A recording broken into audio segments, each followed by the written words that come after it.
Speakers will be limited to 5 minutes each. Again, please dress us as a board, and I think last week it got a little personal, and I will correct that if any speakers go after any commissioner individually. So first up, we have Melissa Bell.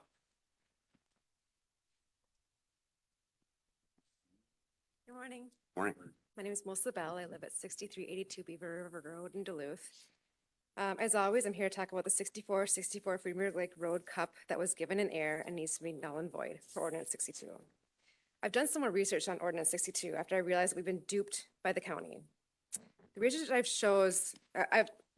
done shows me that we were never told the truth about the misinformation that was given, the information that was hidden, and the errors in the application. When the permit was approved, we were told there was nothing we could do. Basically, it's a done deal. Then we were told we missed our 60-day appeal. So it seemed we had to get a lawyer.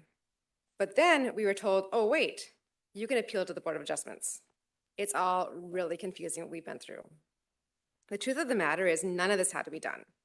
Once the director was informed of the errors in the application and the missing evidence during the hearing, the director had the obligation under Ordinance 62 to investigate and rescind this cup. Truly, I want my money back, and I think a lot of people in our township want their money back. What has happened is a mistake was made, either intentionally or unintentionally, in approving this permit, and the county doesn't want to admit their error and fix their mistake. I would like to discuss some of the responsibilities of the Director of Planning and Community Development. I'm not sure if I mentioned it before, but Ordinance 62 is actually really, really well written. First, under Article 8, Section 8.1A, you guys all have copies of these, discusses the responsibilities of the director. It states that the director or designee shall provide assistance to any applicant in preparing an application, advising the applicant to the provisions of this ordinance, and shall conduct an inspection program. To me, an inspection program means that he or she will review all information to ensure compliance with this ordinance. However, as you've been made well aware, there were at least 4 major issues with the application and the approval of this permit that were not known at the time of the hearing. Second, Article 8, Section 1B, existing violations. I would consider the major compliance concern from the 2008 inspection that was never corrected to be a violation of this ordinance. This section also goes well with Article 6, Section 22B4, which states, no permit shall be issued to an operator or owner who has not reclaimed the previously approved extractive use or is in violation of the conditions of their permit. However, the Planning Department and County Attorney's Office are doing everything they can to avoid properly inspecting the 2 lakehead pits to determine if the issues in 2008 have been corrected or if they've gotten worse. Third, Article 8, Section 1C, avoiding of a permit in error. This we've talked about many times. Its mandatory language is used, shall be null and void. This language does not give any flexibility for the director or county attorneys not to void this permit. The director responded in an administrative determination to me regarding the 6464 Freeburg Lake Road condition permit, stating, this letter does not and should not be construed to contain any administrative determination as to your allegations to that the applicable conditional use permit is null and void under Article 8, Section 1C of our zoning ordinance. I have not and will not make any administrative determination concerning these allegations. Is there a reason why the director is refusing to comply with mandatory language of 8.1C? I strongly urge you to question the director of the planning department, the commissioner of the planning department, and the county attorney's office. Ask them to take a visit to the McKeever pit, from which what I understand is there are still severe reclamation issues. If I'm wrong, please show me some pictures, give me some actual evidence. I truly believe that it is time now to get outside, to have this matter investigated from outside agency. Let me remind you that the neighbors in Friedenberg who are okay with this, that we hear so much about, they live nowhere near this pit, except for Mark and Brenda Toms. I have much more to say regarding how the director and the county are not complying with the mandatory language used in the zoning ordinance 62, but that'll be for next week. Thank you for your time. Thank you. Next up, we have Clayton Sitch.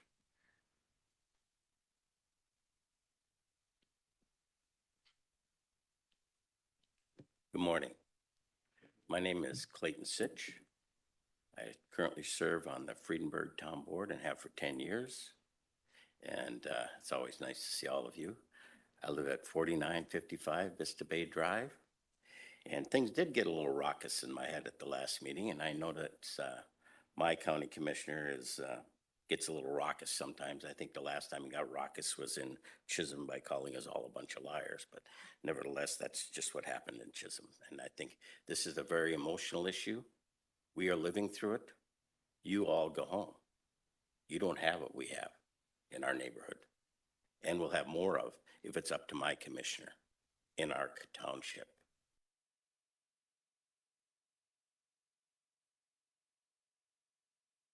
You've been hauling away Friedenberg. You have no authority to do anything with any of these pits. The only ones you choose are the ones that are the easiest to reclamate, not the ones that are hard to do. And I've heard my county commissioner says he does the hard things many times as I've been to many of these meetings. And this is a hard thing to do. We are just looking for an honest inspection, which the family of LTI know nothing will ever happen to them. They are a protected class within our town, and you have made them protected. They have a 40-acre site that they want to dig on now, and we know that there is nothing you can do to keep them down to 19 acres. They will dig far beyond that, and you will all be gone at some point. And those neighbors that are around there that now have peaceful mornings with a cup of coffee in their hands, whatever it is, retirees or people going to work or people trying to sleep because they're doing shift work, that will no longer be available to them because you are invading a neighborhood. And my commissioner is very happy to see it happen. He has not gotten out of his way to talk to any other people other than the fact of the people, the industrial people. It's too bad that we can't get an honest inspection. We know there has been no inspection. Otherwise, there would be a report. There's a report on everything else. Just a few moments ago, it was mentioned by the board members here, or one of the board members, that we need transparency. Let me tell you something. There has been no transparency here. Melissa Ball has done many, many hours of work, has spent much of her own money. Others have helped.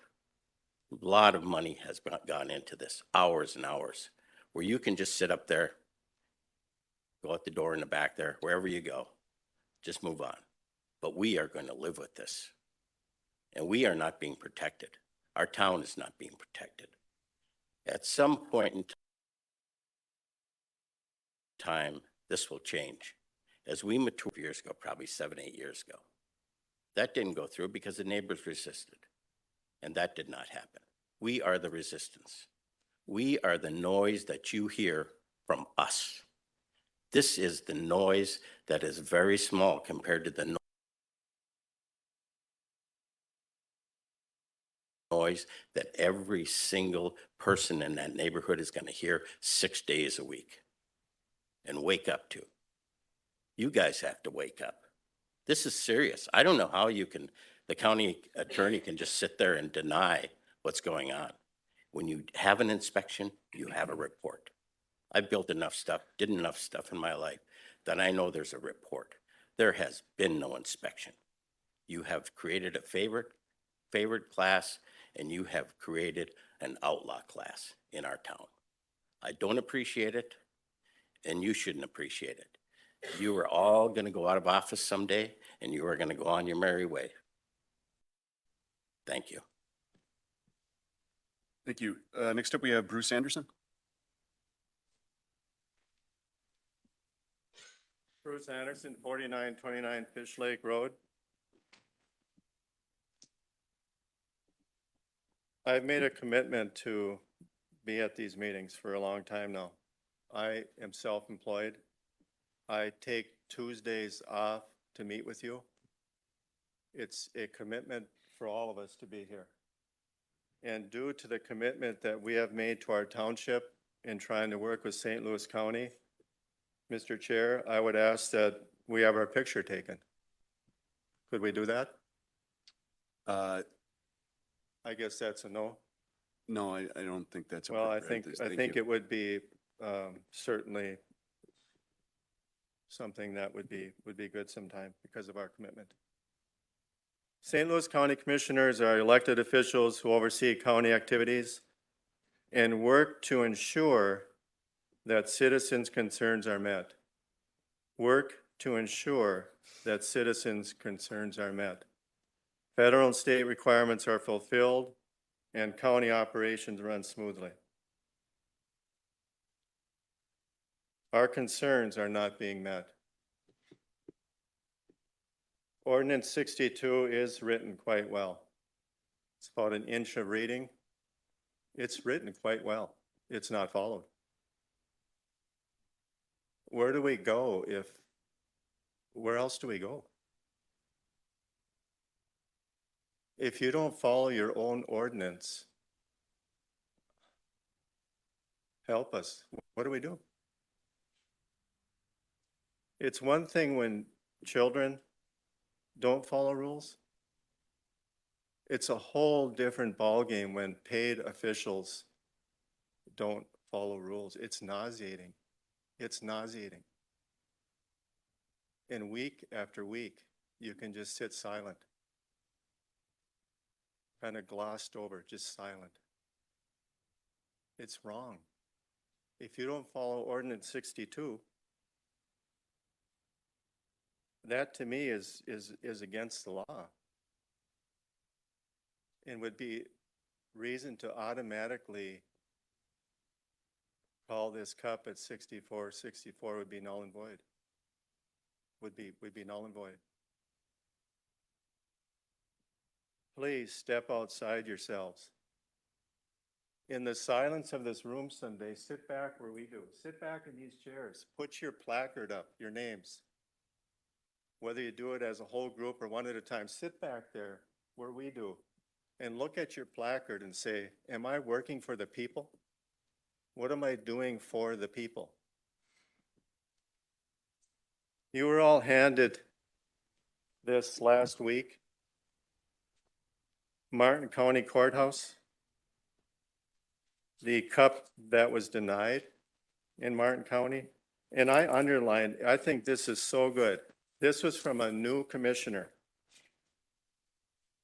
Blease said as a new commissioner, he wants to follow the ordinances to the best that he can based on how they're worded.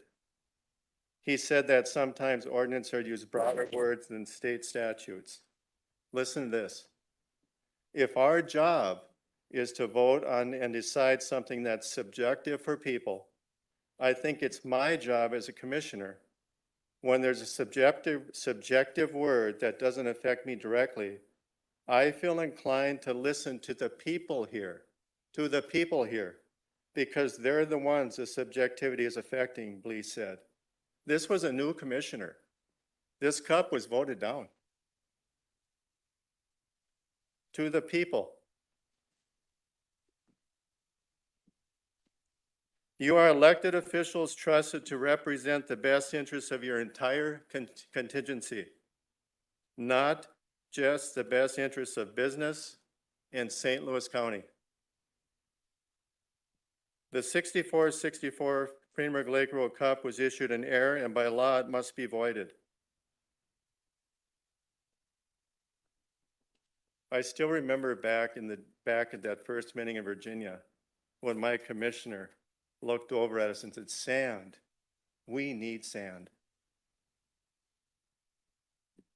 Work for the entire contingency. The entire contingency.